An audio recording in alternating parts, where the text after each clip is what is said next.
Parking লটের আলো তখন নিস্তেজ, কংক্রিটের বিশাল স্তম্ভগুলো ছায়ার মতো দাঁড়িয়ে, চারিপাশে গাড়ি নিঃশব্দ সারি। গাড়ির ভেতরে সময় যেন স্থির। সানা নিঃশ্বাস আর্যের নিঃশ্বাসের সাথে মিশে যাচ্ছিল। ঠিক তখনই আর্যের চোখ আচমকা ড্যাশবোর্ডের নিচে চলে গেল, যেখানে দেখা যাচ্ছে লাল আলো চিমচিম করে জ্বলছে। সে খাড় কাত করে পেছন ফিরে তাকায়, সাথে সাথে নজরে আসে টাইমার 00:40। মুহূর্তেই আর্যের মাথায় ক্যাচ করে গেল বিষয়টা। সে কিচ্ছু না বলে এক ঝটকা দরজা খুলে পরের মুহূর্তে সানাকে কোলে তুলে নেয়। কোলে বসা রমণী বুঝলো না আর্যের এমন তাড়াহুড়োর মানে। Ranbir, what happened? আর্যে কোনো কথা ছাড়াই ভারী ভারী কদম ফেলে দূরে চলে যেতে থাকলো। কংক্রিটের মেঝে কাঁপছিল তার পায়ের তলায়। শ্বাস ভারী, কিন্তু হাতের গ্রিপ অচল। 5 সেকেন্ড 4। আর্যে সানাকে নিয়ে গাড়ি থেকে কয়েক মিটার দূরে ছিটকে পড়ে, নিজের শরীর দিয়ে তাকে সম্পূর্ণ আগলে নেয়। ঠিক তখনই এক নিঃশ্বাসে নিঃশব্দ আলো প্রথমেই ফেটে উঠল, তারপর এক বিকট শব্দ ব্লাস্ট। থাকায় চারপাশ কেঁপে উঠল, কাঁচ ভাঙলো, ধোঁয়া ছড়িয়ে পড়লো বাতাসে। আর্যে উঠে বসলো হাঁটু গেড়ে। তার বুকের ভেতর তখনও সানাকে শক্ত করেই ধরা। দোয়ার ভেতর পার্কিং লট তখনও নিস্তব্ধ। আর্যের মনে হাজারো চিন্তা আসতে থাকলো। কে এমনটা করতে পারে? চারিদিকে তার শত্রু অকল্পনীয়, কিন্তু সানার ব্যাপারে তো কেউ জানে না। যদি আজ সানার কিছু হয়ে যেত? এক মুহূর্তের জন্য তার রাগ মস্তিষ্ক ফাটার উপক্রম হয়ে এলো। এত বছরের ধৈর্য, সংগ্রাম, সফর, দূরত্ব, যার জন্য তার যদি কিছু হয়ে যেত তাহলে আর্যের কি হতো? ভাবনাটা মস্তিষ্কে খেলতে রমণীকে আরো জোরে তার বুক পাঁজরে চেপে ধরল। এতটা জোরে সানার শ্বাস আটকে আসা জোগাড়। সানা হাত দিয়ে তাকে একটু সরিয়ে কোনো মতে বলে, রণবীর।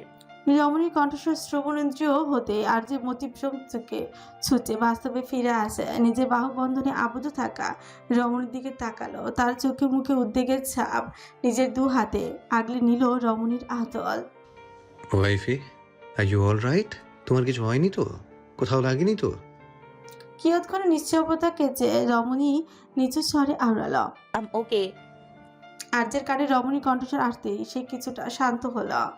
থ্যাংক গড তুমি ঠিক আছো। রমণীর কপালে কপাল থেকে স্বস্তি নিঃশ্বাস ছাড়ল। পর মুহূর্তে তাকে বুকের সাথে লেপ্টে ধরে পকেট থেকে মোবাইল বের করে জ্যাককে মেসেজ করলো। কয়েক পল অতিবাহিত হওয়ার পর পরে একে একে হাজির হলো 15 থেকে 20টি কালো সাপ। দলে দলে নেমে এলো কালো পোশাকদের অস্ত্রবাহী গার্ড। আর্য সানাকে নিয়ে উঠে দাঁড়ায়। Check everywhere carefully. মুহূর্তেই সবাই চারিদিকে ছড়িয়ে পড়ে। সানা নিষ্পলক ভাবে এখানে সামনে আগুনের দিকে তাকিয়ে দেখে। যদিও বোমটা ছোটখাটো ছিল, তবুও শুধুমাত্র গাড়িটার ব্যাক সিটের দিকটাই ক্ষতি হয়েছে। কালিন গাড়ি চেক করে আর্যের দিকে এগিয়ে আসে। বস, এটা ছিল ফ্যান্টম পালসে 4, অনেক ক্ষুদ্র টাইম বোম। কিছুক্ষণ পর গার্ডদের একজন এগিয়ে আসে। বস, এখানে কিছুই পাওয়া যায়নি, সকল গাড়ি লক করা। আর্যে সানার দিকে তাকে কিছু বলতে গিয়েও থেমে গেল। আগে সানাকে বাড়িতে রেখে আসতে হবে, তারপর এদের দেখে নেওয়া যাবে। তাই সানাকে কোলে নিয়ে এগিয়ে গেল গাড়ির দিকে। জ্যাক ব্যাক সিটের দরজা খুলে দিল। আর্যে বসতেই পরপর কয়েকটি গাড়ি সহ তারা বেরিয়ে পড়ে। তারা যাওয়ার পরপরই চারিদিকে মানুষের ভিড় বেঁধে যায়। ততক্ষণই খবরটা মানুষের কানে কানে ছড়িয়ে পড়েছে। আর্যে এর জন্যই আরো তাড়াতাড়ি সানাকে নিয়ে বেরিয়ে পড়েছে। আর্যের গাড়িগুলো দৃষ্টিগোচর হতে ভিড় ঠেলে বেরিয়ে আসে মাস্টার। কিছু দূর গিয়ে একটা নির্জন জায়গায় গাড়ি থামায়। হঠাৎই গাড়ির মধ্যে অটোয়ারিতে ফেটে পড়ে সে নিজস্ব ভয়েস। অস্পষ্ট স্বর বের হয়, ঠান্ডা নিরুত্তাপ বলে, আমি জানতাম যে বিকিন তুই বুঝতে পারবি। এটা তো ছিল মাত্র একটা ছোটখাটো টেলার। আসলে আমি তোর মুখের ভয়টা দেখতে চেয়েছিলাম। ওই ভয় মানুষ যখন বুঝে ফেলে তার পান বুমরা হারাতে বসেছে। বাট মানতে হবে তোর বেবিকালের সাহস আছে। এত কিছুর পরও সে ভয় পায়নি। কিছু তো আছে ওই মেয়ের মধ্যে, যার কারণে চৌধুরীও ঘায়েল। কিয়ৎকাল কিছু একটা ভেবে তার ঠোঁটের কোণে রহস্যময় হাসির রেশ দেখা গেল। বেবিগাল, তোমার নির্ভীক চাহনি আমাকে বারবার ইমপ্রেসড করছে। গাড়ির মধ্যে সানা বসে এক মুহূর্ত এই মুহূর্তে ভীষণ সে বিরক্ত, কেননা আর যে একটু পর পর তাকে জিজ্ঞেস করে চলেছে সে ঠিক আছে কিনা, ভয় পেয়েছে কিনা। আমি ঠিক আছি, আর কতবার বলবো? আর যে সানার গালে হাত রেখে শুধ হলো। সত্যি তুমি ভয় পাওনি? আরে বাবা না, এসব আমি ছোটবেলা থেকে সিনেমা মুভিতে দেখে এসেছি। আমি ছোটবেলায় এমন কত গোল্লা ফাটিয়েছি, গোল্লা মানে? মানে বাজি ফাটিয়েছি। কাইলিন সামনে থেকে ঘাড় কাত করে বলে, ম্যাম, বাজি আর বোমা এক না। আমি জানি এক না, কিন্তু এদের কার্যকারিতা একই। একবার কি হয়েছিল জানেন? জ্যাক ও কাইলিন দুজনেই বেশ মনোযোগ সহকারে শুনছে, যেন কোনো গুরুত্বপূর্ণ কিছু। কি হয়েছিল? হয়েছিল এটা, আমি আর এসপি মিলে এসপির নামটা শুনতে আর যে চোয়া শক্ত হয়ে এলো। বারবার নিজের মনকে বোঝাচ্ছে আর যে কাম ডাউন, ওরা জাস্ট ফ্রেন্ড।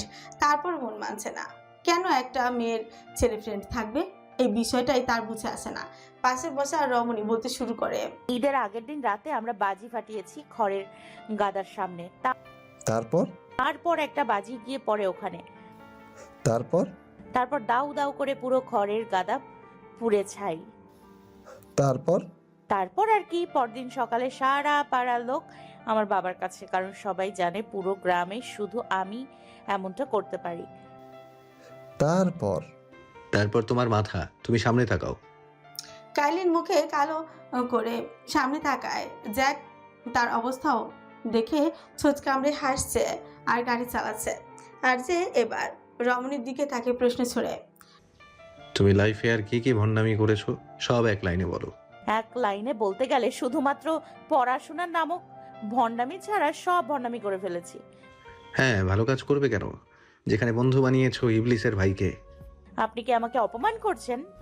ম্যাডাম, আমার এত বড় সাহস আছে? একদমই নেই। আচ্ছা এসব ছাড়েন, আমার মনে হচ্ছে ওই গাড়িতে বোমা রেখেছিল আপনার মা। সানা কথাটা বলতে গিয়ে থেমে গেল। আর যে বুঝে নিল রমণী কি বলতে চাইছে। মম এমনটা কোনোদিনও করবে না। আমি জানতাম আপনি এটাই বলবেন, সেজন্য আমি আপনাকে বলছিও না। আর যে বুঝলো তার ওয়াইফই রাগ করে ফেলেছে, সে আরেকটু চেপেই বসলো তার দিকে, কিন্তু মনে মনে ভাবছে অন্য কথা। মম এমন বোকা কাজ লাইফেও করবে না। এখানে অন্য কেউ আছে, চারিদিকে তার শত্রু অভাবনীয়। তারই মধ্যে প্রথম কাতারেরই আছে ডেভিড উইলার, যে এই মুহূর্তে আন্ডারওয়ার্ল্ডের একমাত্র তার প্রতিদ্বন্দ্বী। যদি সে এমনটা করতে থাকে তাহলে মূল্য চুকাতে হবে রক্ত দিয়ে। গাড়ি চলতে শুরু করে মুনলাইটের দিকে। প্রায় মাঝরাতের দিকে রক্তাক্ত অবস্থায় আর যে ব্ল্যাক স্পেসে আসে। এগুলোর কিছুই নিজের রক্ত না, অন্যের। পার্কিং লটের সিসিটিভির ফুটেজ দেখা গিয়েছে ওইখানে দুজন হোটেল স্টাফও জড়িত ছিল। তাদেরকে অনেক জিজ্ঞাসাবাদ করার পরও কিচ্ছু বলেনি। আজই ভেবেছিল তাদেরকে রেখে টর্চার করলে তারা সব কিছু কিছুটা হয়তো বলবে, কিন্তু তার দানব গ্রুপের কাছে ধরাশায়ী হলো তাদের জীবন। ফলে অকালে পৃথিবী ছাড়তে হলো তাদের দুজনকে। তবে তারা দুজন মৃত্যুর আগ পর্যন্ত বারবার একটা কথাই বলেছে, তাদের কিচ্ছু মনে নেই। রুমে গিয়ে শাওয়ার নিয়ে চলে আসে সানার রুমে, যে এই মুহূর্তে ঘুমে বিভোর। কিয়ৎক্ষণ তার শিউরে বসে থাকে, তাকে পর্যবেক্ষণ করলো। তারপর নিজের পৌরশালী হাসকি স্বরে স্বীকারোক্তি ত্যাগ করে, আমার জীবনে আরোরই মুক্তি নেই, শুধু তুমি আছো। এই অন্ধকারে আমার একমাত্র প্রশান্তি তুমি, মাই লাভ। পর মুহূর্তে কমফোর্টার টেনে তাকে জড়িয়ে শুয়ে পড়ে। মুহূর্তেই কাঁচা গোলাপের সুবাস তার নাসারন্ধে পৌঁছে গেল। আবেশে ঘুম নেমে এলো দু চোখে। রাতের অবশিষ্ট অন্ধকার তখনও ঘরের কোনায় কোনায় লেগে, ভোরের আলো পুরোপুরি ফোটেনি। হঠাৎই সানার চোখ খুলে যায়। আজ কতদিন ধরে তার কি হয়েছে সে নিজে জানা। ঘুমের মধ্যে কেমন যেন দুঃস্বপ্ন দেখে, এমন তো তার লাইফেও হয়নি। ঘড়ির দিকে তাকাতেই নজরে আসে ভোর 4টার কাছাকাছি। পাশ ফিরতে নজরে আসে আরজে, কেমন ছোট নিষ্পাপ বাচ্চার মতো ঘুমিয়ে। সানা আরজের দিকে তাকে পর মুহূর্তে চোখ নামিয়ে তার পেটের উপর রাখা হাতখানার দিকে তাকায়। কিয়ৎকাল তাকে কিছু ভেবে তার হাতটা আরজের সাথে মিলিয়ে দেখলো। দেখতে তার ভ্রু কুচকে এলো, কেননা আরজের হাতের সাথে তার শ্যামবর্ণ হাতখানা অনেকটা বেমানান লাগছে। সে কপাল কুঞ্চিত করে পাশে তাকিয়ে মনে মনে ভাবছে, পুরুষ মানুষকে এতটা সুন্দর হতে হবে কেন? এজন্যই তো এত কালনাগিনী ঘুরে পিছনে। এতে কালনাগিনীদের দোষ নেই, দোষ তো এদেরই। আমি বা এগুলো ভাবছি কেন? ধুর। এই বলে সে আজের হাত সরিয়ে একটু দূরে গিয়ে শুয়ে পড়ে। রমণী সরতে আজের ঘুম হালকা হয়ে এলো। সে হাতে সানাকে খুঁজে না পেয়ে মুখ উঠিয়ে ঘুম জড়ানো কণ্ঠে সুত হলো। ওয়াইফি, তুমি ওখানে কি করছো? এদিকে আসো। কে শোনে কার কথা? সানার ঠাই ওখানে। আরজি কি করবে? একটা দীর্ঘশ্বাস ছেড়ে তাকে পেছন থেকে জড়িয়ে ধরে তার চুলে নাক ডুবিয়ে আবারও ঘুমিয়ে পড়ে। স্বামীর বক্ষস্থলে উষ্ণতায় কয়েক পলক যেতে রমণীরও ঘুমের তলে অতলি হারিয়ে গেল। জেবির প্রোডাকশন হাউসে সানা এসেছে প্রায় বিকেলের দিকে। কালিনের সাথে আজকে আজের বজি জাবলের সাথে শুট হবে ইন্টিমেট সিনগুলো, তাই আরজে জেবি কোম্পানিতে চলে গিয়েছে।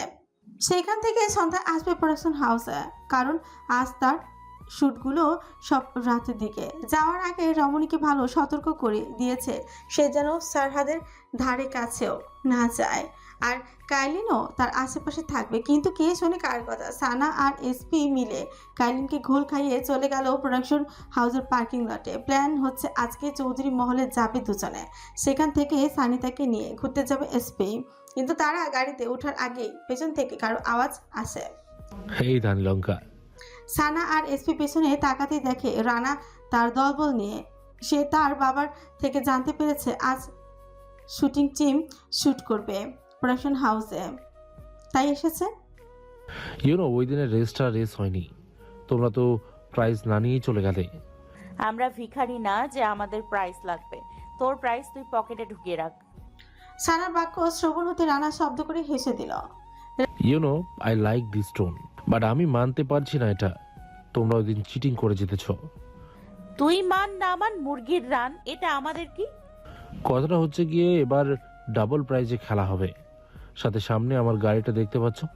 যদি তোমরা জিতে যাও তো গাড়ি তোমাদের। আর যদি আমরা হেরে যাই? রানা সানার দিকে একটু ঝুঁকে আসতে এসপি হাত দিয়ে তাকে ধাক্কা দিয়ে সরিয়ে দিল। এ দূরে গিয়ে কথা বল। রানা কয়েক কদম পিছিয়ে গিয়ে ছোঁচ কামড়ে হেসে বলে, তো আমি জিতে যাব। কোথাও তোমরা ভয় পাচ্ছ না তো? হারার ভয়? সে এরকম আরো নানান উস্কানিমূলক বাক্য বলে সানা ও এসপিকে রাজি করো। হঠাৎই এসপির মাথায় একটা বুদ্ধি এলো। এই মুরগির রানাকে ভালো মতো শিক্ষা দিবে যাতে নেক্সট টাইম আর তাদের রাস্তায় না আসে। সে রানার দিকে তাকিয়ে উল্টো অফার করে, শোন, আমরা তো ওই দিন চিটিংও করে জিতেছি, তাই না? তাই আজ যাতে চিটিং না হয় সেজন্য আমার কাছে একটা বুদ্ধি আছে। কি? তুই সানার গাড়িতে থাকবি, ও চিটিং করছে কিনা সেটা দেখবি। আর আমি তোর ফ্রেন্ডের সাথে থাকবো, সে চিটিং করছে কিনা সেটা দেখতে। মূলত রেসটা হবে সানা আর তোর টিমের সাথে। সানা এসপি দিকে কটমট করে তাকায়। কি বলছিস কি? ওই মুরগির রান আমার গাড়িতে? আরে তুই বুঝতে পারছিস না, ওকে একটু জবের বাড়ি সফর করিয়ে নিয়ে যায়। মুহূর্তেই দুজনের চোখে চোখে ইশারায় কথা হয়ে গেল। একজন অপরজনকে চোখ টিপ মেরে সহমত প্রেশন করলো। রানাও কিছু একটা ভেবে সে রাজি হয়ে গেল। তার মাথায় চলছে একটাই কথা, কোনো মতে সানাকে বানিয়ে নিজের কাজ হাসিল করতে পারলে এই মেয়ের অহংকার ভাঙবে। তাই সেও রাজি হয়ে গেল। রানা গাড়ির দিকে যাওয়ার আগে এসপি পকেট থেকে একটা লাল টুপি বের করে তার দিকে এগিয়ে দিল। রানার হাতে দিয়ে তার দিকে প্রশংসক দৃষ্টিতে তাকায়। এসপি তার চাহনি বুঝতে পেরেই বলে, এটা মাথায় লাগিয়ে বসবি। কেন? কারণ লাশ চিনতে সুবিধা হবে। রানা অবাক করার চাহনিতে অবলোকন করলো এসপিকে। দেখ ইয়ার, তুই এখন বুঝতে পারছিস না যার সাথে গাড়িতে উঠেছিস তারপর তুই বেঁচে ফিরতে পারবি কিনা, সেজন্যই বললাম আর কি। রানা পাতা না দিয়ে গাড়িতে উঠে বসে। সানা ইঞ্জিন স্টার্ট করে দিয়ে এক্সিলেটারে পা রাখে। পাশের গাড়িতে রোহিত সাথে এসপি। সানা তার দিকে তাকে বাঁকা হেসে ধোঁয়া উঠিয়ে ছেড়ে দিল গাড়ি। পাশে বসা রানার চোখ বড় বড় হয়ে গেল। আরে ইয়ার, আমি এখনো সিট বেল্ট লাগাইনি। সানা গাড়িকে হাই স্পিডে নিয়ে যেতে যেতেই বলে, লিসেন, মুরগির রান। কিসের মুরগির রান? ওটা রানা হবে। হ্যাঁ, ওই একটা হবে আর কি। শোন, সিট বেল্ট লাগালেও নিশ্চিত উপরে যাওয়ার টিকিট হাতে আসবে, না লাগলেও কনফার্ম টিকিট হাতে আসবে। মানে কি বলতে চাইছো তুমি? একটু পরে বুঝতে পারবি কি বলতে চাইছি। রানা বুঝলো না তার কথার মানে। রানা তার দিকে থেকে দৃষ্টি সরিয়ে সামনে তাকাতে তার চোখ কপালে, কেননা একটা বড় সড়ো বাস তাদের দিকে আসছে। কিন্তু সানা এখনো কোনো মোড় নিচ্ছে না। এই ধানিলঙ্কা, সামনে বাস, তাড়াতাড়ি গাড়ি অন্যদিকে ঘোরাও। বেয়ার, এত তাড়াতাড়ি গাড়ি ঘোরালে মজা থাকবে বল? ঠিক 2 মিটার সামনে, তখনই গাড়ি ঘোরালে মজা আসবে, খেলাটা জমে উঠবে। আরে বেঁচে থাকলো তো জমে উঠবে। সানা তার কথাগুলো শুনলো না। ঠিক বাস সামনে আসার পরে সে হঠাৎই গাড়ি অন্যদিকে নিয়ে নিল। এদিকে বাসের ড্রাইভার সামনে গিয়ে তাদের দিকে গালি ছোড়ে। এমনটা শুধু একবার হলে রানা মেনে নিত, কিন্তু 4 থেকে 5 বার হয়েছে এমন। এই মেয়ে ঠিক সামনে আসলে গাড়ি ঘোরায়।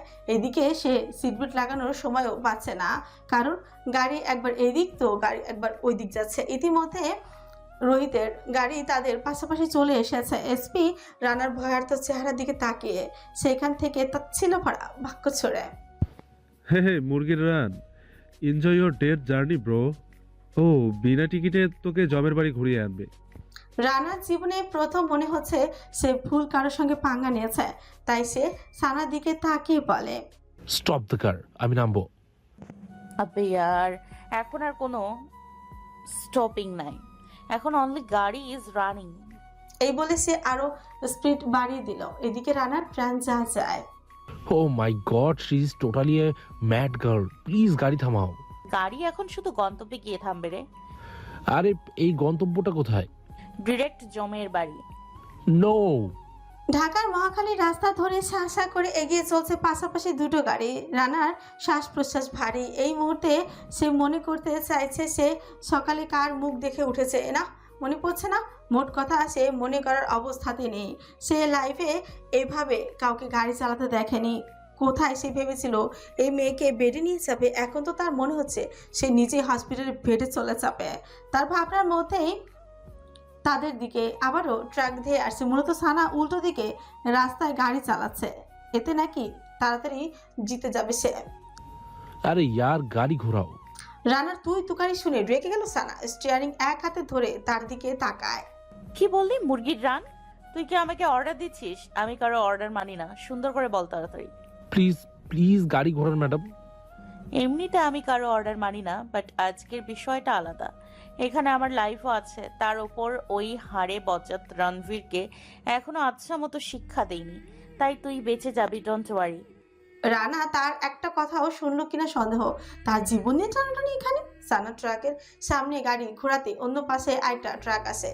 এটাও পাশ কাটায়। ঠিক আগ মুহূর্তে একটা স্বস্তির শ্বাস ছেড়ে স্টিয়ারিং এ থাবা মেরে বলে, ওফো, it look like subway, railway. ওই মুরগির রান, do you enjoying? I am dying. আরে লাইফে রিস্ক না থাকলে মজা আসে বল? এমন মজার দরকার কি যেখানে লাইফ থাকবে না? শোন, মজাটাই ওখানে যেখানে জীবনটাই ভেজালে। তোর মজা আমি বের করব। রানার মুখে অশ্রাব্য ভাষায় গালি শুনতেই সানা অগ্নিমূর্তির দৃষ্টিতে তার দিকেই তাকালো।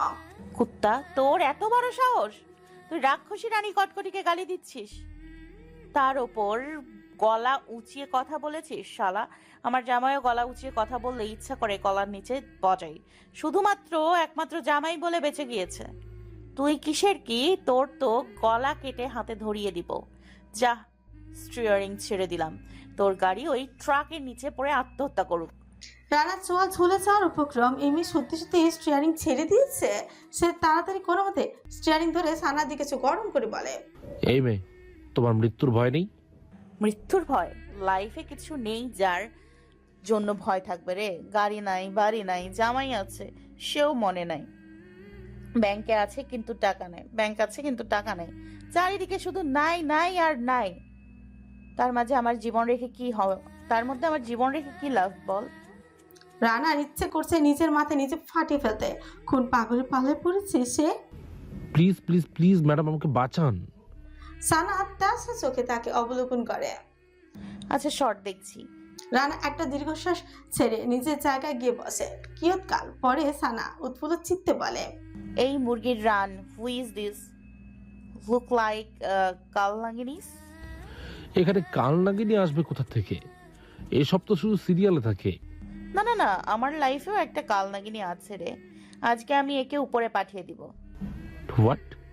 রানার কণ্ঠস্বর থেকে বাকি বাক্যটুকু আর বের হলো না। তার আগেই তার চোখ কপালে, কেননা সানা সত্যি সত্যি সামনের গাড়ি ধাক্কা দেওয়ার জন্য হাই স্পিডে গাড়ি নিয়ে ছুটে নিয়ে যাচ্ছে। ঈশানী রনাকের সাথে শুট শেষে ফিরছে মাত্র। রাতে তার শুট নেই। হঠাৎই তাদের গাড়ির পেছন থেকে কেউ জোরে ধাক্কাই মারে। দুজনের সিট বেল্ট থাকায় তেমন ক্ষতি হয়নি, সানারও তাই। কিন্তু সিট বেল্ট ছাড়া রানা গিয়ে সামনেই ধাক্কা খায়। তাদের পেছনে এসপি ও রোহিতের গাড়ি থামে। 2 মিনিটের মাথায় আরও 2টা পুলিশের গাড়ি থামে। তারা সানা ও রোহিতের পিছু কখন থেকে যে নিচ্ছে, কেননা দুজনে অলরেডি 5টা চেকপোস্ট মিস করে চলে এসেছে। গাড়ি থেকে নামতে আমানত দুলাল ঈশানীর গাড়ি থেকে বের হয়ে সানাকে দেখে বিস্মিত। হাই কালনাগিনী। ঈশানী নিজের নাকের পাটাতন ফুলিয়ে চোখ গরম করে চলে গেল আমানত দুলালের দিকে কমপ্লেন করতে। রানা মাথা ধরে নেমে আসে, এসপি ছোটে কুটিল হাসি ঝুলিয়ে তার পাশে দাঁড়ায়। রানা প্রত্যুত্তর করার অবস্থায় নেই, কারণ তার মাথা ডিরেক্ট ঘুরছে। সানা এগিয়ে যায় ঈশানের দিকে। ওই কালনাগিনী এদিকে আয় আগে। শোন, তোর সাথে আমার কথা বলার কোনো ইচ্ছে নেই। আর তোর ইচ্ছার এক আনাও মূল্য নেই আমার কাছে। তাদের মধ্যে কথা কাটাকাটি শুরু হয়েছে এ নিয়ে। অন্যদিকে এসপি ও রানার মধ্যেও বিবাদ শুরু হয়ে গেছে।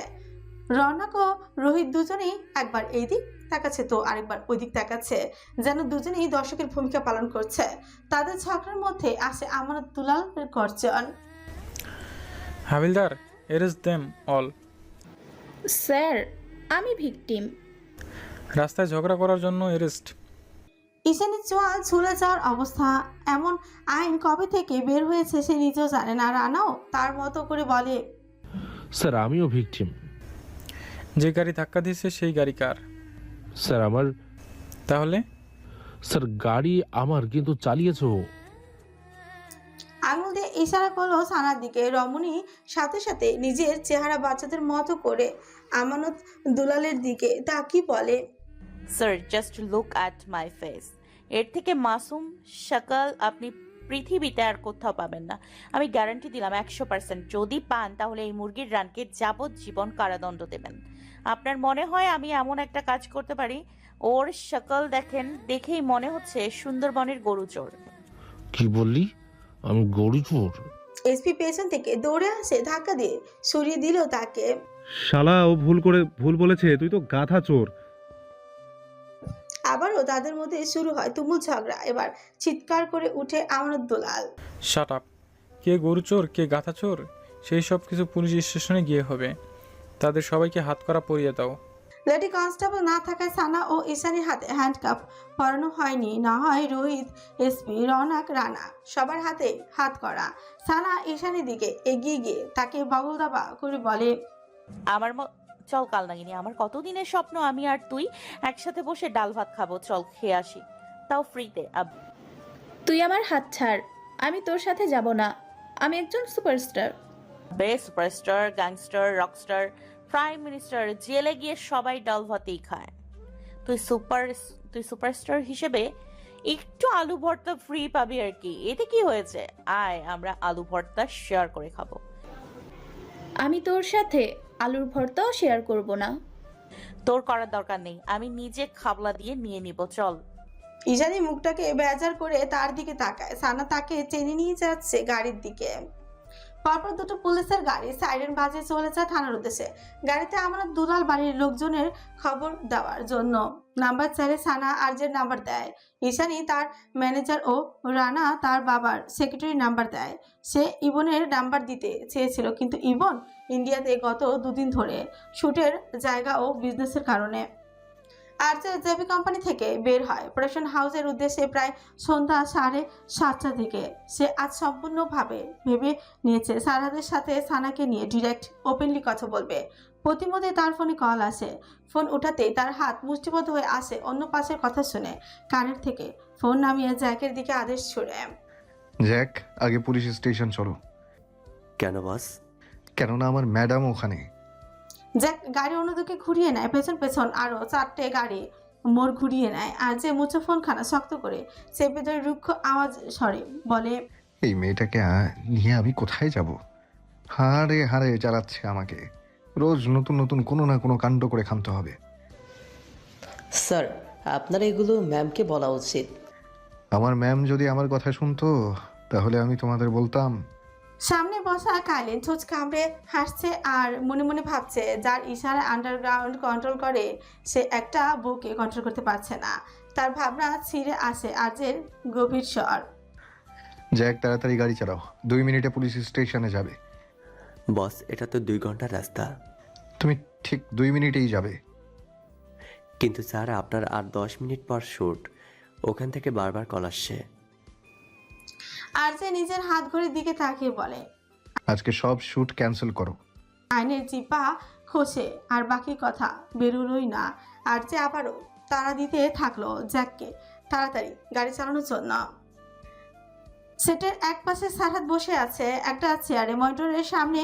সন্ধ্যার আলো তখন ধীরে ধীরে নরম হয়ে এসেছে, কিন্তু তার চোখের কোণে নরমত্ব নেই। টেকনিক্যাল টিম নীরবে কাজ চালাচ্ছে, লাইট ঠিক করা, ফোকাস টানা, সাউন্ড চেক সবই চলছে। অথচ কেন্দ্রে যে মানুষের থাকার কথা সে নেই, আর যে এখনো আসেনি। তার 2 হাত চেয়ারের হাতলে স্থির, কিন্তু আঙুলের জগা অস্থির। নখ দিয়ে সে ধীরে ধীরে কাটে, আঁচড় কাটে অশান্তেই। শব্দটা খুব ক্ষীণ, কিন্তু তার মাথার ভেতর সেটা বজ্রধ্বনির মতন। তার ভাবনা ছিঁড়ে একজন মেম্বারের আওয়াজ আসে। সারাত মাথা তোলে, চোখে সেই ঠান্ডা দৃষ্টি। সব রেডি থাকুক, ও এলে 1 সেকেন্ডও যেন দেরি না হয়। সে আবারও বসে। চারিপাশের শব্দগুলো তার কানে আসে না। তার মাথার ভেতরে কেবল একটা দৃশ্য, আজের চোখে সে বিজয়ের হাসি, সানাকে চুমু দেওয়া, আর নিজের ভেতরে জমে থাকা আগুন। সে আজ নিজেও মনে মনে কঠিন সিদ্ধান্ত নিয়েছে। আর যে আসলে সে তার সাথে ওপেনলি কথা বলবে। কেন সানার পেছনে পড়ে আছে সে কোথাও? আর যে সানাকে এই ভাবনাটা আসতেই সে হাত মুষ্টিবদ্ধ করে নেয়, চোয়া শক্ত করে নিল। না না, এটা অসম্ভব, এমনটা হতেই পারে না। একটা গভীর শ্বাস টেনে নিয়ে নিজেকে সামলে চেয়ারে হেলান দিয়ে বসে। চোখ জোড়া বন্ধ করতে ভেসে উঠল তার বাবার চেহারা। সারাদ, লোকে বলে দুর্বলতাই ধ্বংসের কারণ, কিন্তু আমি বলি অকৃতজ্ঞতাই সবচেয়ে বড় ধ্বংস ডেকে আনে। তোমাকে ওর রক্তের মূল্য চুকাতে হবে। তড়ক করে চোখ খুলে নিল সে। চোখে সাদা অংশ লাল হয়ে উঠেছে। নিজের তর্জনী দ্বারা কপাল ঘষে। রক্তের মূল্য কখনো আমার সানাম হবে না। আবারও নিজের আঁখি জোড়া বন্ধ করতেই ধরা দিল জীবনের সবচেয়ে সুন্দর মুহূর্তগুলো। ছোটের কোণে দেখা দিল মুচকি হাসির রেশ।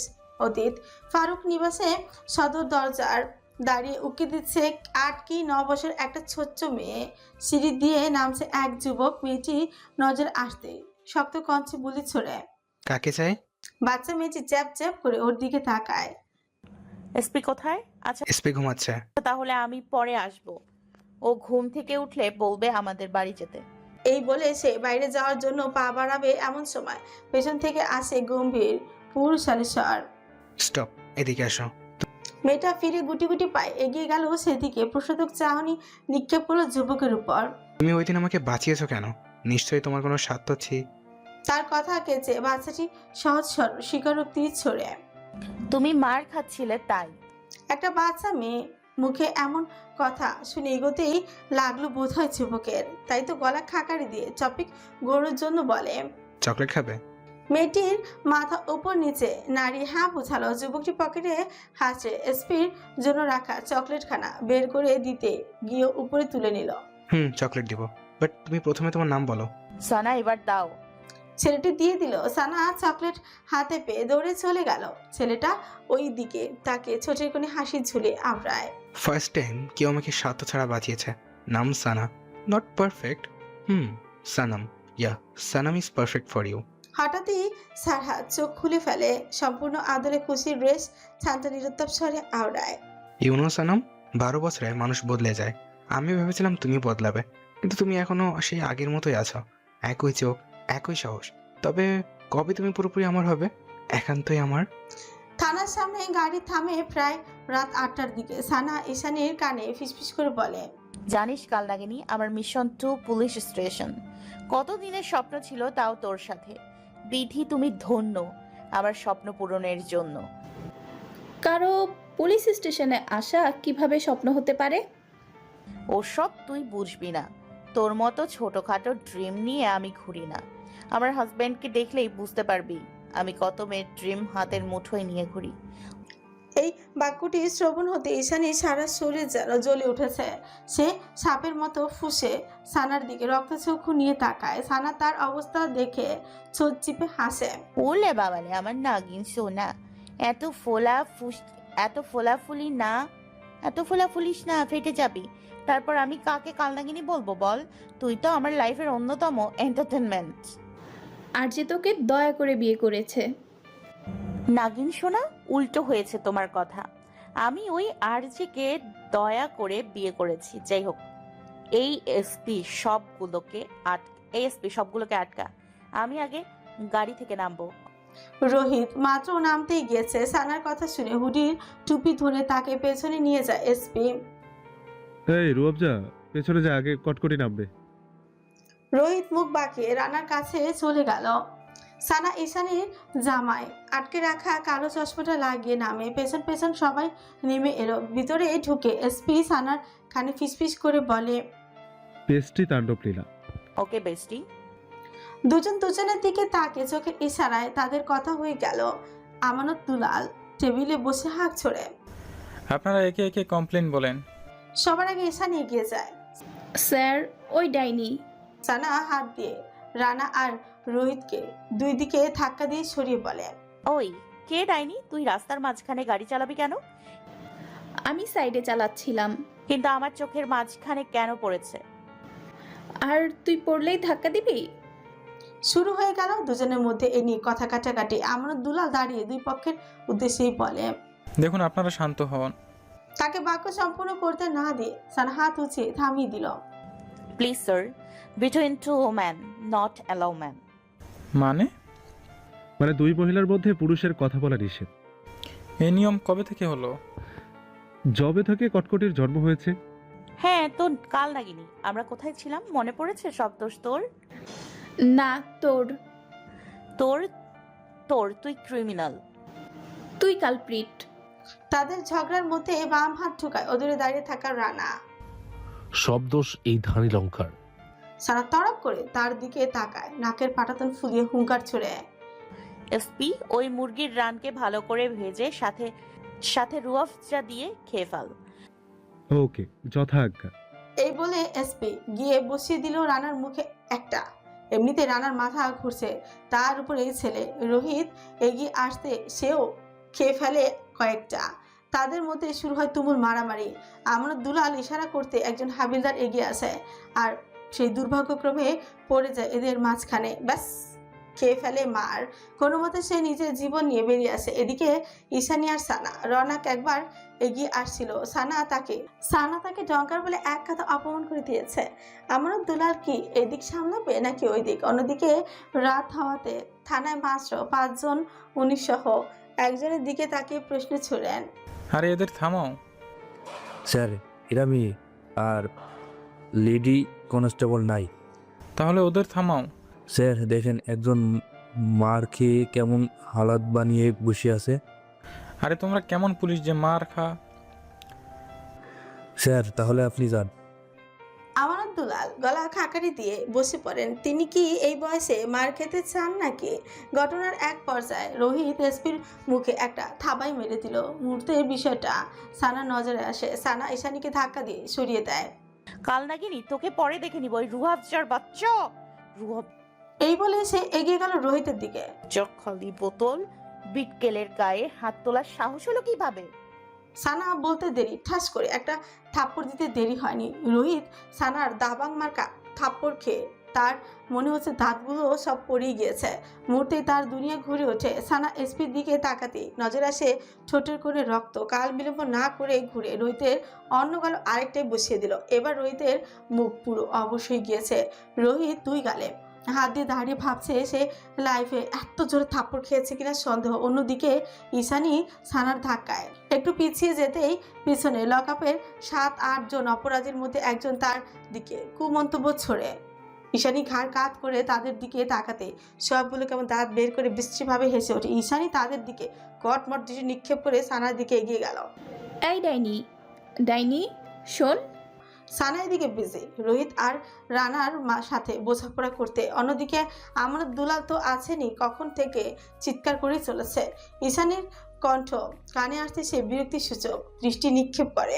কি ডাইনি ডাইনি করছিস? তারপরের লাইন বল। ওদের থেকে একজন বলেছে কি সুন্দরী লাগবে নাকি।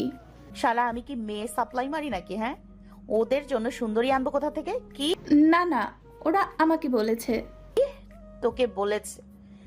হ্যাঁ আমাকে বলেছে। এদের কলিজা এত বড়? সানা রোহিতের কলার ছেড়ে এগিয়ে যায় লকআপের দিকে, অপরাধীদের দিকে প্রশ্ন করে। ওই কোনটা সুন্দরী লাগবে বল, ওই কোনটা সুন্দরী লাগবে বল। দাঁড়া, তোদের লাগাচ্ছি সুন্দরী। এই হবিলদার, তাড়াতাড়ি লকআপের দরজা খোল, এদের সুন্দরী লাগবে। এই বলে সে কনস্টেবলের দিকে এগিয়ে গেল। আমানত দুলালের এত শব্দ কোলাহলের মধ্যে তার হুঁশ নেই। উনি ওনার 30 বছরের কর্মজীবনে এত কোলাহলের ভেতরে কখনোই ছিলেন না। তিনি মাথা ধরে বসে আছেন, ওনার পাশে একজন হাবিলদার ওনাকে বাতাস করছে। স্যার আপনার কি রাগ হচ্ছে? রাগ কাকে বলে? স্যার আপনার নাম মনে আছে? নাম কি আমার? তাদের কথার মধ্যে কানে আসে সানার আওয়াজ। এই হাবিলদার তাড়াতাড়ি এই হাবিলদার তাড়াতাড়ি চাবি দেন, ওদের সুন্দরী লাগবে। হাবিলদার তার দিকে চোখ তুলে তাকায়। কি বলছেন ম্যাডাম, চাবি দেওয়া যাবে না? আপনি চাবি দেবেন নাকি আমি পুলিশ স্টেশনের নামে পুলিশ স্টেশনে কমপ্লেন করব? একজন মেয়েকে হেনস্থা করা হয়েছে এখানে। কি বলেছে আপনি বলেন, আমি বিচার করব। দেশের অবস্থা খারাপ, আমি কাউকে বিশ্বাস করি না, নিজের বিচার নিজে করি। চাবি দেন। হাবিলদার আমানত দুলালের দিকে তাকায়। আমানত দুলাল হাত দিয়ে ইশারা করে বলেন, যা চাই দিয়ে দাও। হাবিলদার লকআপের চাবি দিতেই সানা লকআপ খুলে ভেতরে চলে গেল। এবার বল কোন কুত্তার সুন্দরী লাগবে? আজকে সুন্দরী গুলে খাওয়াবো, সাথে ভবিষ্যতে এমন ভাবে ওড়াবো যেন ভবিষ্যতে আর সুন্দরী না লাগে। তাদের থেকে একজন এগিয়ে আসতে সানা তার সেনসিটিভ জায়গায় লাগা এক লাথি, সাথে থাপ্পড়। এবার বল সুন্দরীর অ্যাকশন কেমন লাগলো? হাত ছড়ে এসপির সাথে। এসপি কাটা চামচ নিয়ে আয়, এসপি কাটা চামচ নিয়ে আয়। আজকে এদের চোখ তুলে আমি মার্বেল খেলবো। এসপি রানার আর রোহিতের সাথে ব্যস্ত ছিল, সে ডাক শুনে এগিয়ে যায় সেদিকে। কিরে কি হয়েছে? তুই এর ভিতরে ঢুকলি কিভাবে? এদের নাকি সুন্দরী লাগবে। কি তোর বাচ্চাগুলো তোকে এ কথা বলেছে? না, ওই কালনাগিনীকে বলেছে। আচ্ছা, ওই কালনাগিনী কে? তাহলে ঠিক আছে। সানা চোখ বড় বড় করে তার দিকে তাকায়, শার্টের কলার টেনে ধরে। এসপি নারীর অসম্মান। নারীর অসম্মান কোন কুত্তা বলেছিস? আরে আমি দেখে নিব, তুই গিয়ে কাটা চামচ নিয়ে আয়, সবগুলো চোখ তুলবো। এসপি কাটা চামচ আনতে চলে যায়। এদিকে সানা আরো একটার দিকে এগিয়ে যেতে বাকি 4 থেকে 5 জন বেরিয়ে পড়ে। অপরাধীগুলো কারাগার থেকে বেরোতে হাবিলদারের চোখ বড় বড় হয়ে যায়। আমরা দুলালের দিকে তাকে জোরে বলে উঠছে, স্যার সব অপরাধী জেল থেকে বেরিয়ে গিয়েছে। তাড়াতাড়ি দরজা বন্ধ করো। তার হুঙ্কার একজন হাবিলদার গিয়ে মেইন ফটক বন্ধ করে ওখানেই দাঁড়িয়ে যায়, যাতে কেউই বেরোতে না পারে। এইদিকে সানা জেলের ভিতরে একজনকে ধরে আচ্ছা মতো কেলিয়ে ঈশানীর সামনে নিয়ে আসে। এই কালনাগিনী, একে থাপ্পড় লাগা জোরে। আমি কিভাবে? কেন নাগিন শোনা, তোমার হাত নাই? ঈশানী আস্তে একটা থাপ্পড় লাগালো, যা দেখে সানার মাথা গরম হয়ে গিয়েছে। হাত দিয়ে লাগা? আবে কালনাগিনী, তোকে আমি মশা মারতে বলেছি এমন জোরে থাপ্পড় লাগাবি যাতে দাঁত খুলে হাতে আসে। দেখ কিভাবে লাগাতে হয়। এই বলে সে নিজেই ঈশানীর গালে একটা লাগিয়ে দিল। ঈশানী গালে হাত দিয়ে বিস্মিত চোখে তার দিকে তাকায়। ডাইনি, তুই আমাকে মারলি কেন? তোকে দেখাতে কিভাবে থাপ্পড় মারতে হয়। এবার এটার উপরে প্র্যাকটিস কর, নে ধর। ঈশানী ওই অপরাধীর কলার ধরে একের পর এক থাপড়াতে লাগলো। কালনাগিনী, যতক্ষণ না ওর দাঁত খুলে নিচে পড়বে ততক্ষণ তুই শুধু লাগাতেই থাকবি, বুঝতে পেরেছিস? আমি অন্যগুলো চোখ তুলে নিয়ে আসি। পুরো পুলিশ স্টেশনে অপরাধীরা দৌড়াদৌড়ি করছে। পেছনে সানা, এসপি, ঈশানী ও রনক দৌড়াদৌড়ি করছে। আমরা দুলালের চারিপাশে কে কার পেছনে ছুটছে, কে কাকে মারছে তিনি কিছুই বুঝতে পারছেন না। উনি চিৎকার করে ঘুরতে ঘুরতে ঠাস করে বসে পড়েন, মাথায় হাত দিয়ে। রোহিত এখনো নিজের গালে 2 গালে ধরে বসে আছে।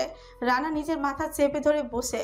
পুরো পুলিশ স্টেশনে কাগজ পত্র সব ছড়িয়ে ছিটিয়ে। একজন হাবিলদার এগিয়ে যায় আমরা দুলালের দিকে। স্যার আপনার কি রাগ হচ্ছে?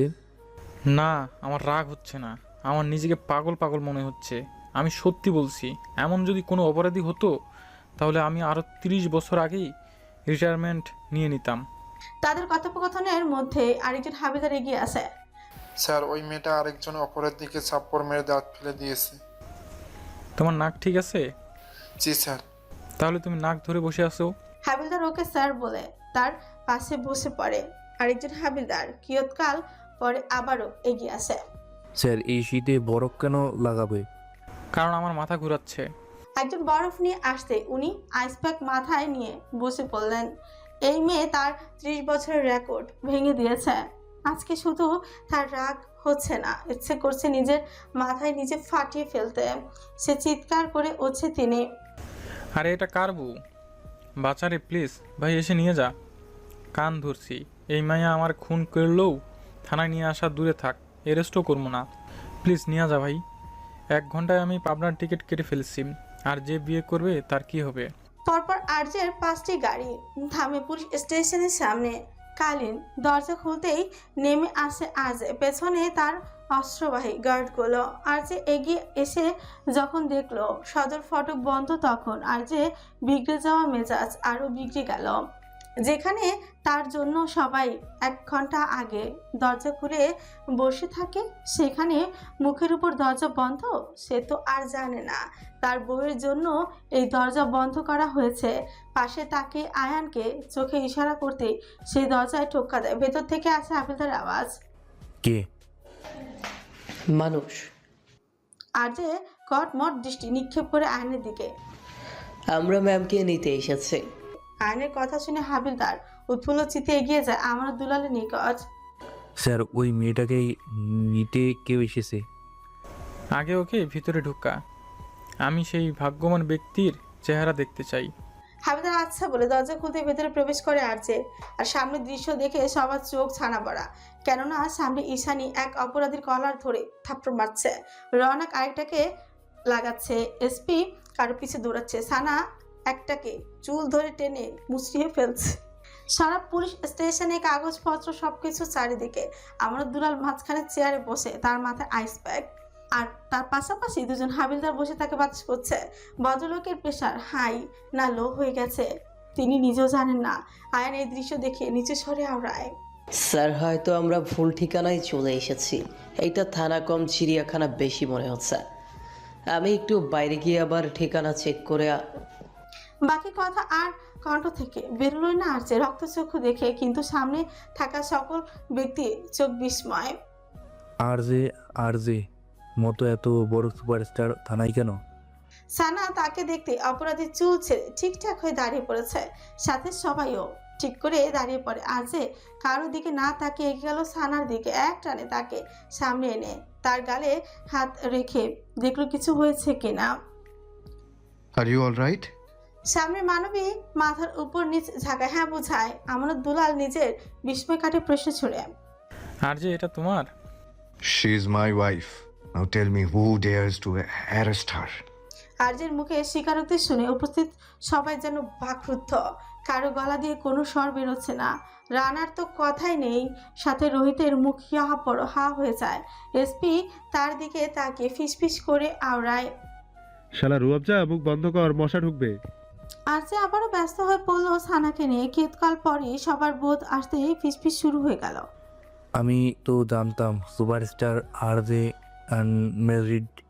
আরে ধুর, এরা সব ক্যামেরার সামনে এক আর পিছনে অন্যরকম। সাথে আমি শুনেছি এই শহরের জওয়ানদের বিপক্ষে যারা এই কথা বলে তারাই নাকি পরদিন আর বেঁচে থাকে না। কিন্তু আরজে নির্বিকার। সে এগিয়ে গেল আমানত দুলালের সামনে, এক হাতের মুঠোয় বন্দি সানার হাত। কে নিয়ে এসেছে ওকে? বাবা, তোমাদের বিয়ের কতদিন হয়েছে? আরজে যদিও তার প্রশ্নের প্রত্যুত্তর এমন বাক্য আশা করেনি, তারপরও ভনিতা ছাড়াই বলে, 1 বছর। কি বলছো তুমি? এখনো বেঁচে আছো? কেন? আমানত দুলাল মোবাইল খেঁচে একটা ছবি বের করে আরজের সামনে ধরে। দেখো, আমি আমার জন্য পাবনার সিট অলরেডি বুকিং করে ফেলেছি, আর 1 ঘন্টা পরে আসলেই তুমি আমাকে ওখানেই পেতে। আরজে সন্ধ্যার দৃষ্টিতে পাশের রমণীর দিকে তাকায়। সারা আর চোখে তাকে দেখে অন্যদিকে ফিরিয়ে নিল মুখ। এভাবে কয়েকবার হওয়ার পর আরজে যা বোঝার বুঝে নিল। গলা খাকারি দিয়ে পুরো আত্মবিশ্বাসের সাথেই বলে, আমার বউ এমনটা লাইফেও করতে পারে না। সব দোষ এই 12 ভাতারির। আরজে হাত দিয়ে এসপিকে ইশারা করতে এসপি যেন আকাশ থেকে পড়লো। মানে এটা কোনো কথা হলো ভাই? আমার কোনো লাভ লস নেই রে শালা, আমার পুরো লাইফটাই লস এই 2 পাগল বউ জামাই এর চক্করে। কালের বউ একে খুন করলে এই জাউরার ডেথ নোটে আমার নাম লিখবে, এতে আমার কোনো সন্দেহ নাই। আর যে এসপির কথায় পাত্তা না দিয়ে সামনে তাকায়। সো আর কিছু লাগবে না বাবা, শুধু বউ নিয়ে যাও, বেঁচে থাকো, ওর 7 খুন মাপ। আর পাবনার টিকিট লাগলে আমারটা নিয়ে যেও। আর যে তার দিকে বিরক্তসূচক দৃষ্টি নিক্ষেপ করে। আমি তো বলতে গেলাম, আর কোনোদিনও ওকে নিয়ে আসলে এই পুলিশ স্টেশন আর থাকবে না। সানাকে নিয়ে ফিরতে নজরে আসে রৌনক ও ঈশানী। তোমরা এখানে? রৌনক একবার ঈশানীর দিকে তাকায়, যে বহু কষ্টে নিজের চোখের পানি আটকে রেখেছে। স্যার, ম্যাম, ঈশানী গাড়ি পিছন থেকে ধাক্কা দিয়েছিল। তোমরা রাস্তার মাঝে গাড়ি কেন চালাচ্ছ? এতে ধাক্কা লাগতেই পারে, স্বাভাবিক। স্যার, আমরা এক সাইড হয়ে গাড়ি চালাচ্ছিলাম। হ্যাঁ, তো তোমরা রাস্তায় কেন চালাচ্ছিলে? পাশে থাকা আয়ান হাসি চেপে আজকে আরেকটু জ্বালানোর জন্যই বলে, স্যার, আসমানে গাড়ি চালানো যায় না। তোমার মুখ থেকে শব্দ বেরোলেই বেতন কাটা। রৌনক ও আয়নের চোয়াল ঝুলে যাওয়ার অবস্থা, এটা কোনো কথা? ভালো কথারও জামানা নেই। আর যে সানাকে নিয়ে দরজার সামনে যেতে পেছন থেকে আসে রানার কণ্ঠস্বর। বাহ, জেবি কিং এর একটা সিক্রেট ওয়াইফাইও আছে। এটা তো মনে হচ্ছে একটা বিগ নিউজ। আর যে ঘাড় কাত করে তার দিকে তাকায়। এতক্ষণে তার নজরে আসেনি সে, কেননা রানা কোনায় দাঁড়িয়েছিল। আর যে কিছু না বলে সানার দিকে তাকিয়ে কালিনকে ইশারা করে বলে, ওয়াইফি, তুমি ওর সাথে গাড়িতে যাও। সানা কথা না বাড়িয়ে কালিনের সাথে গাড়ির দিকে চলে যায়। সে বেরোতেই এসপি আরজের কাছে আসে। দেখ জাউরা, আজকে কিন্তু আমার দোষটাই। এই মুরগির রান উস্কে এনেছে তোর বউকে। আর যে নিজের কোটের হাতা গুটিয়ে রানা কিছু বুঝে ওঠার আগেই তার কলার ধরে তার মুখে বসিয়ে দিল এক থাবা। সে প্রতিরোধের সময় পর্যন্ত পায়নি। পরপর আরও 2-3 বার আঘাত হানে আরজে। ব্যথায় কুকে ওঠে রানা। আর যে এক জানে তাকে উঠিয়ে নিজের মুখের কাছে নিয়ে তত খিচে বলে, শোন, এটা লাস্ট চান্স। আর একবার যদি ওরা আশেপাশেও দেখি, তাহলে ভাব তুই আর পরের দিনের সূর্য দেখবি না। আর লাস্ট চান্স কিভাবে কাজে লাগাতে হয় সেটা ইবনের থেকে জেনে নিস। বেচারা নিজের বিজনেস বাঁচানোর জন্য কত জায়গায় দৌড়াচ্ছে। এই বলে রানার দিকে আর যে একটা ঠান্ডা হাসি দিয়ে ছটকা মেরে ছেড়ে দিল। রানা নিজের ঠোঁটের রক্তখানা হাতের উল্টো পিঠে মুছে সন্দিহান গলায় বলে, তার মানে তুই সেই যে মির্জাদার বিজনেসের সাথে কারসাজি করেছিস? আর যে ঠোঁটের কোণে বাঁকা হাসি ঝুলিয়ে চুল ব্যাক ব্রাশ করে। একবার শুধু কারসাজি করেছি, নেক্সট টাইম সম্পূর্ণ কারবার বন্ধ হয়ে যাবে। তোর যে একটা সিক্রেট ওয়াইফ আছে, সেটা যদি পাবলিক হয়ে যায়? আর যে তার কাঁধে দুটো চাপড় দিয়ে জ্যাককে ইশারা করে চলে যায়। এসপি আঙুলের ভাঁজ করে রানার দিকে বন্দুকের মতো তাক করে বেরিয়ে পড়ে।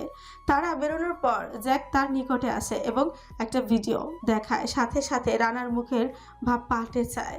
সেই মুহূর্তে বুঝে যায় আর যে তাকে কি বলতে চাইছে। হাত মুষ্টিবদ্ধ করে নিজের রাগ সামলে দন্তপাটি পিছে বলে, ওকে, ডান। জ্যাক তার মুখে স্বীকারোক্তি শুনে পুলিশের দিকে চলে গেল। তাদের কাছ থেকে বিষয়টা মিটমাট করতে হঠাৎই রোহিত বলে ওঠে, ইস, মেয়েটার ভাগ্য খারাপ, সম্পূর্ণ একটা রেড ফ্ল্যাগকে বিয়ে করেছে। রানা নিজের মুখের রক্তটাকে থু করে ফেলে বলে, শালা, ওর রেড ফ্ল্যাগ না, পুরো ব্ল্যাক ফ্ল্যাগ। আর এর বউ হচ্ছে রেড ফ্ল্যাগ। মাঝরাতে অন্ধকারে ব্ল্যাক ম্যানশনে এক নিস্তব্ধ প্রহর গড়াচ্ছে। ম্যানশনের গোপনীয়তার মধ্যে হানিফুল বুঝতে পারেনি যে তার জীবনের সবচেয়ে ভয়ঙ্কর অধ্যায় শুরু হতে চলেছে। দিনের পর দিন ক্ষমতাবান সেই মানুষটি ভেঙে পড়েছে। রাজনীতি, অর্থ, প্রভাব, প্রতিপত্তি কিছুই কাজে আসছে না এখানে। তিনি হাড়ে হাড়ে বুঝতে পেরেছেন ভুল দৃষ্টির মূল্য কতটা ভয়ঙ্কর হতে পারে। দেয়ালের একপাশে লম্বা কাচের কেবিনেট, ভেতরে সাজানো দূরপাল্লার ধ্বংসের যন্ত্রগুলো, কালো ধূসর ম্যাচ, ধাতুর নিঃশব্দ অহংকারে দাঁড়িয়ে দেশ বিদেশের নাম করা স্নাইপার। অন্য পাশের দেয়ালে ঝুলছে বিভিন্ন আকারে ধারালো অস্ত্র, কিছু সরু কিছু ভারী। ঠিক তখনই দরজাটা খোলে আর সে ভেতরে ঢোকে। তার হাঁটার ভঙ্গি ধীর কিন্তু অনিবার্য। প্রথমে সে চারপাশে তাকায়, সবকিছু ঠিক জায়গায় আছে। তারপর হানিফুল ইসলামের সামনে দাঁড়ায়। পৃথিবীটা অদ্ভুত, তাই না? তার থেকে অদ্ভুত এখানকার মানুষগুলো। কে কাকে কখন ধোকা দেয় বোঝাই যায় না। চল, মৃত্যুর আগে তোকে একটা সত্যি কথা বলি। কিছুদিন আগে তোর উপর যে হামলাটা হয়েছিল, সেটা কে করেছে জানিস? হানিফুল ইসলামের কণ্ঠস্বর থেকে কোনো আওয়াজ বের হলো না, বরং কোনো মতে মাথা নাড়িয়ে বোঝালো না। আর যে তার চেয়ারে হাত ধরে ঝুঁকে বলে, তোর আদরের ছোট ছেলে। ছেলের কথা শুনে তিনি এতদিনে যতটা না ভেঙে পড়েছেন এখন তার থেকেও দ্বিগুণ ভেঙে পড়েন। এবার বল, বাঁচার ইচ্ছে আছে? যখন ক্ষমতা আর সম্পত্তির জন্য ছেলে তার বাবাকে মারতে চায় তখন অমানুষ বাবাটাও আর বাঁচতে চায় না। তিনি কাঁপা কাঁপা হাত দিয়ে বন্দুকের দিকে দেখালেন, মানে তাকে গুলি করে মেরে দিতে। আজে তার কথা শুনে সন্তুষ্ট হয়ে হেসে উঠছে, নিজের হাসি থামিয়ে আওড়ায়। তুই ভাবলি কিভাবে তোর মৃত্যুটা এত সহজ হবে? তোর ওই দিনের করা একটা অপরাধী তোর সমস্ত জীবনের হিসাব শেষ করে দিয়েছে। আমি সহজ মৃত্যুতে বিশ্বাসী নই, ধীরে ধীরে ভাঙতে বিশ্বাসী। কারণ মৃত্যু শরীরের, কিন্তু ভাঙনটা হওয়া উচিত আত্মার, যেন রুহ সহ কেঁপে ওঠে। আর যার কথা বলে না সে একটা ধারালো ছুরি তুলে নেয়, সাথে তার মন যেন এক অন্ধকার আনন্দের মধ্যেই ডুবে যায়। এক শিকারী অভিজ্ঞান তাকে ছেলে দেয় অমানবিকতার তুচ্ছতায়। সে নিখুঁতভাবে ছুরি প্রান্ত স্থানান্তরিত করে হানিফুল ইসলামের শরীরে। গভীর শ্বাস নিয়ে আর যে শরীর প্রতিটি অংশকে যেন এক বৃহৎ ছিদ্রাকারে পরিণত করতে থাকে। প্রতিটি কাজের সাথে সাথে বের হয়ে আসে অঙ্গের অভ্যন্তরীণ সৌন্দর্যের ভয়াবহতা। বুকের মধ্যে একটি অদ্ভুত ভাবে গহীন অনুভূতি তাকে যেন পরিণত করে দানবে। সে যেন শিল্পী অথচ নৃশংসতার এক প্রতিনিধিত্বকারী রূপে। যেমন তীব্রতা নিয়ন্ত্রণ হতে থাকে, তেমনি হানিফুল প্রতিটা কাটা আর্তনাদে আর্যের মুখে বিকৃত হাসির সাথে মিলে যায়। তার গলাতে স্বর বের হয় না, না হওয়া সত্ত্বেও গলা ফাটিয়ে চিৎকার করছেন। কিন্তু সামনের মানবের তো কোনো হেলদোল দেখাই গেল না। উল্টো তার মনে হচ্ছে ওনার চিৎকার যেন সামনে মানবের আনন্দ আরো বাড়িয়ে দিচ্ছে। আজ ওনার মনে পড়েছে তার বিছানাতে এসে কত মেয়ের এমন চিৎকার করত, কিন্তু এতেও যেন ওনারও আরো বেশি আনন্দ লাগতো। কত মেয়ের জীবন ধ্বংস করেছেন এভাবে হিসাবহীন, কিন্তু কোনোদিনও কল্পনাও করতে পারেননি যে তার মৃত্যুটাও এমনভাবে হবে। সে রাতের পর একজন ক্ষমতাবান মানুষের নাম ইতিহাস থেকে মুছে যায়, আর কেউ জানতে পারল না। আর যে বেরিয়ে আসে, এসে আয়নায় নিজের দিকে তাকায়, তার মুখে এক বিকৃত সন্তুষ্টি হাসির রেখা। একজন গার্ড মাথা নিচু করে টাওয়াল নিয়ে আসে, আর যে তাতে হাত মুছে আদেশ ছুড়ে, একটা কফি এনে ওনার ছেলেকে পাঠিয়ে দাও ক্যামেরায় নাটক করার জন্য। আর যে ব্ল্যাক শেপে এসে শাওয়ার নিয়ে একটা সাদা টাওয়াল জড়িয়ে বাইরে আসে। ফোন হাতে নিতেই দেখে জ্যাকের ফোন কল। আর যে ফোন উঠিয়ে কানে তুলে অন্য পাশে থেকে আসে নিজের কণ্ঠস্বর। বস, ওই অফিসার তালা আদিল ম্যামের সাথে দেখা করতে চাইছে, যার জন্য দুবার গিনিতেও গিয়েছে। ও যেন সানার সাথে দেখা করতে না পারে, আর মমের উপরে নজর রাখ। ওকে বস, কিন্তু লেডি এই দুদিনে ম্যামের পিছনে কোনো লোক পাঠায়নি। নিশ্চয়ই মম অন্য কিছু করতে চাইছে। মুসাব আর আব্বাসের উপরও নজর রাখো। এই বলে আর যে ফোন কেটে গায়ে পোশাক জড়িয়ে সানার রুমের দিকে চলে গেল। প্রথমে সানার মুখের উপর ঝুঁকে তার প্রতিটি পার্ট খেয়াল করলো, সেটা আবারও অদর ছুয়ালো, আবার হাত দিয়ে আঁকিবুকি করলো। ঠোঁটের কোণে এক অদ্ভুত হাসি রেখা তার কণ্ঠস্বর থেকে ফিসফিস করে বের হয়। তুমি আজও সেই 14 বছর আগের বাচ্চাটাই, হাসি খুশি, বেখেয়ালি, অভিমানী আর একটু ভুলো মন। সবাই তোমাকে বদলাতে পারেনি, পৃথিবীও না। আবারও নজর পড়ালো সারা আদলে। বৃথা আঙ্গুল দ্বারা ঠোঁটে স্লাইড করে আওড়ায়, Why you are so beautiful, my love. এই বলে তার ঠোঁটে দীর্ঘ চুমু রাখে। Sweetheart, just wait little more time. এই পৃথিবীটা আগে তোমার জন্য ঠিক করে নেই, তারপর তোমাকে সবার সামনে আনবো আমার নামে, শুধু তোমার রণবীরের নামে। তারপর কম্পিউটার টেনে তাকে বুকের সাথে চেপে ধরে ঘুমিয়ে পড়ে।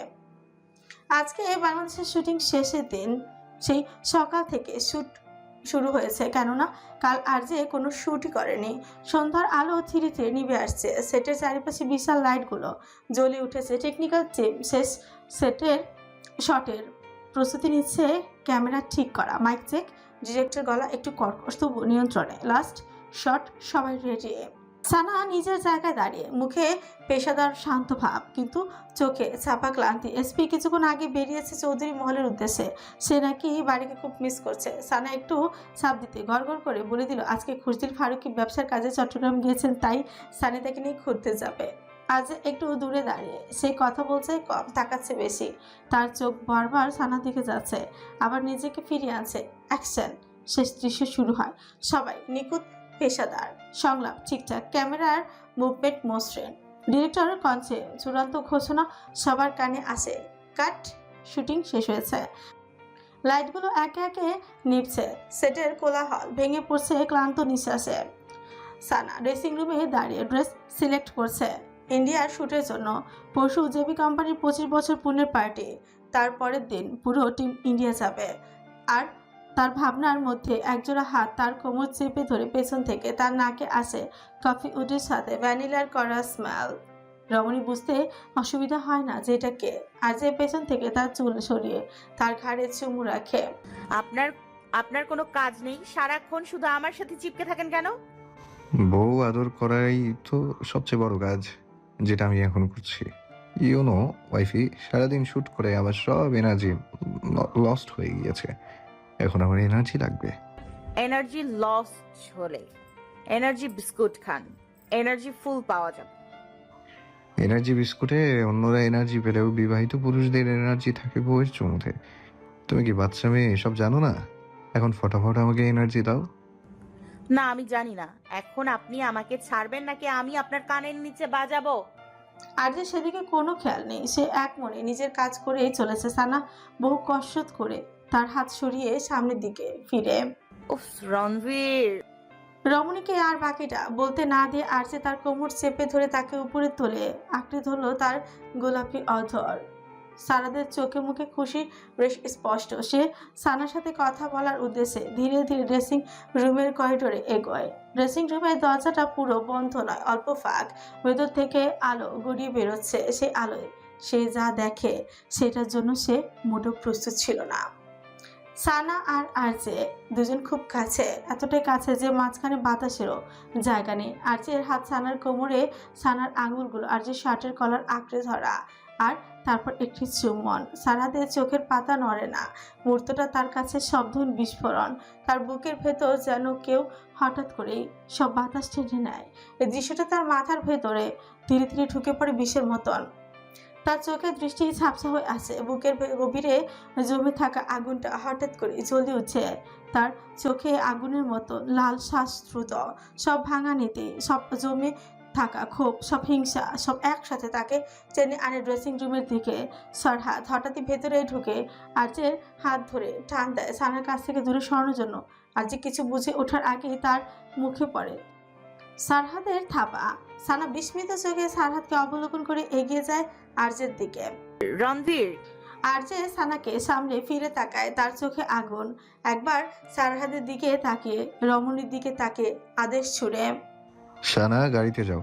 কিন্তু গো। মূলত সে সানার সামনে কোনো সিন ক্রিয়েট করতে চায় না, কিন্তু রমণী যাওয়ার আগে সারহা তার পথ আটকে দাঁড়াবে এমন সময় আরজে দুই হাতে ধাক্কা দিয়ে সরিয়ে দিল। রমণী বেরিয়ে পড়তেই আরজে কোনো আগমনী বার্তা ছাড়াই সারহাদের উপর হামলা চালায় পাল্টা। দুজনের শক্তি একে অপরের দিকে ছুটে আসে। ঘরের চারিপাশে লাইটের চিলতে আলো ঝাপসা হয়ে উঠে, ভেতরে বাতাস ভারী হয়ে ওঠে। ঘুষির প্রতিধ্বনি কানে বাজে। ঠোঁটের কাছে হালকা লাল দাগ, হাতের আঙুলে নড়াচড়া, কিন্তু দুজনেই এতটা শক্তিশালী যে একে অপরকে সামলানো দেয়। কিয়ৎকাল পরে প্রবেশ ঘটে জ্যাক ও ইয়ানের। সানা গিয়ে জ্যাককে সব বলতেই সে দৌড়ে আসে, কিন্তু ভেতরের দৃশ্য দেখে দুজনেই অবাক। জ্যাক দৌড়ে গিয়ে আরজের হাত রেখে তাকে আটকায়, আরজেকে কোনো মতে কিছুটা ঠেকায়। ইয়ানও স্যারকে পেছন থেকে জড়িয়ে ধরে রাখে। তারপরেও স্যার থামতে চায় না।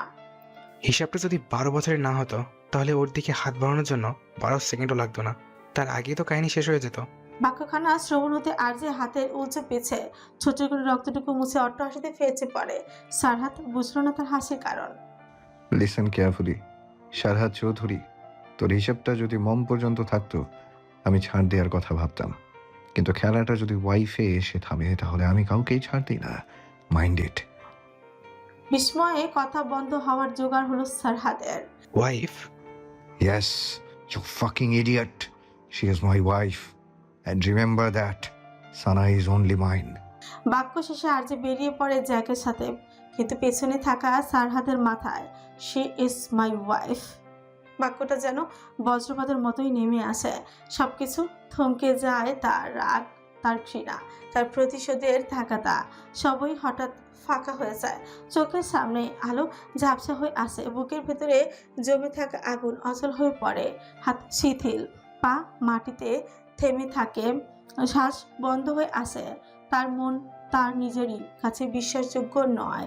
ভাঙা হাহাকার, এক ধরনের নীরব আতঙ্ক তার মনে এক খুনে শব্দ গেঁথে যায়।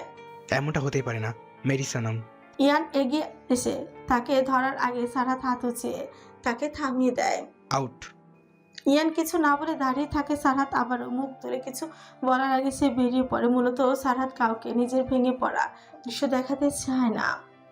সারাত পেছিয়ে গিয়ে দেয়াল ধরে দাঁড়ায়, শ্বাস ছাড়ে ভারী, গলা কেঁপে উঠেছে। তার ভিতরে যেন এক অদৃশ্য আগুন নিভে গেছে, আর তার জায়গা শুধু শূন্যতা। এই শূন্যতা নীরব, অদৃশ্য, কিন্তু তাকে ভেঙে দিয়েছে সম্পূর্ণভাবে। মাথার ভিতর ভয়াবহ অতীতের হাতছানি গুলো ধরা দিচ্ছে। বড় বড় শ্বাস ফেলে নিজেকে সামলানোর চেষ্টা করছে বারবার, তারপরও যেন শ্বাস আটকে আসছে। এই মুহূর্তে তাকে একটা জিনিসই কন্ট্রোল করতে পারে, ড্রাগস যা গাড়িতে রয়েছে। সে নিজের দুই হাতে সর্বশক্তি দিয়ে চুল চেপে ধরে বসে পড়ে, ভেসে ওঠে অতীতের কিছু খণ্ডাংশ। সারা শরীরে রক্তাক্ত হয়ে বসে আছে এক 19 কি 20 বছরের যুবক। গুটি গুটি পায়ে তার দিকে এগিয়ে আসে এমন আরেকজন, যার মুখে চোখে ভয়। সে রক্তাক্ত যুবকের দিকে তাকে শুকনো ঠোক গিলে আওড়ায়। রক্তের ভয় লাগে না তোমার? অট্ট হাসতে ফেটে পড়ল ছেলেটা, ঝং ধরা। সে হাসতে যেন দেয়ালগুলো কেঁপে উঠেছে। চোখ তুলে তাকালো সামনে যুবকের দিকে। তার চোখে দেখেই কেমন আটকে উঠেছে। চোখের শিরাগুলো এতটা লাল যেন রক্ত ঝরছে। রক্ত আমার নেশা। গা ছমছমে সে দৃশ্য আর মনে করতে চায় না সারহাদ। এক প্রকার বিধ্বস্ত অবস্থায় বেরিয়ে পড়ে ড্রেসিং রুম থেকে। সে বেরুতে পিছু নেয় ইয়ান। সারহাদ গাড়িতে ওঠার আগেই সে ধরে ফেলে। বস, আমি ড্রাইভ করি। সারহাদ তার দিকে রক্তচক্ষু নিয়ে তাকায়। ইয়ান তার দিকে দৃষ্টি দেখে হাত সরিয়ে নেয়। সারহাদ উঠে চলে যায়। ইয়ানের মনে হলো সে বহুদিন পর ইতালি সেই বেস্টকে দেখেছে, যাকে সারহাদ কবর দিয়ে এখানে এসেছে শুধুমাত্র তার সানামের জন্য। অবশেষে সারহাদ জেনে গেল তার সানাম অন্য আকাশের চাঁদ।